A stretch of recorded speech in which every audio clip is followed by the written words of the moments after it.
பார்க்க போறியா? செத்துருவ. கரூர்ல நடந்ததல்ல, செத்துருவ.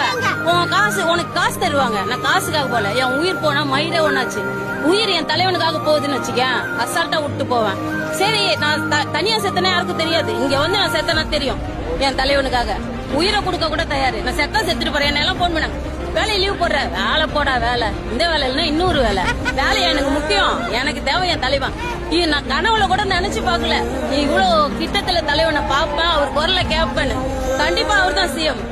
அவரு தவிர வேற யாரும் வர முடியாது. மக்கள் கூட நிக்கிறவங்க தான் தலைவர். கரூர்ல நடந்தப்போ அவர் போயிட்டாரு. அப்ப 40 போகல சார், போகல. புலி பதுங்குதுன்னா பாயத்துக்கு தான். மக்கள் 40 பேர் 1000 பேர் 1000 சொல்லலாம். தப்பு தானா? இப்ப நான் கீழே விழறேன்னா அது ஏன் தப்பு? அவர் தப்பு கிடையாது. நான் தான் பார்த்து நடக்கணும். நான் பார்த்து நடக்கல, நான் கீழே விழுந்துட்டேன். என் மேல தப்பு வச்சுட்டு எதுக்கு அவரை குறை சொல்லணும்? தலைவன் எல்லாம் இதுக்கு காரணம் பார்க்க வந்தீங்க. என்ன நான் பாதுகாத்துக்கணும், தலைவனையும் பாதுகாக்கணும். அப்படி இருந்தா வரணும். நீங்க வந்து கேர்லெஸ்ஸா வந்துட்டு தலைவன் மேல குறை சொல்லவே கூடாது. தப்பு.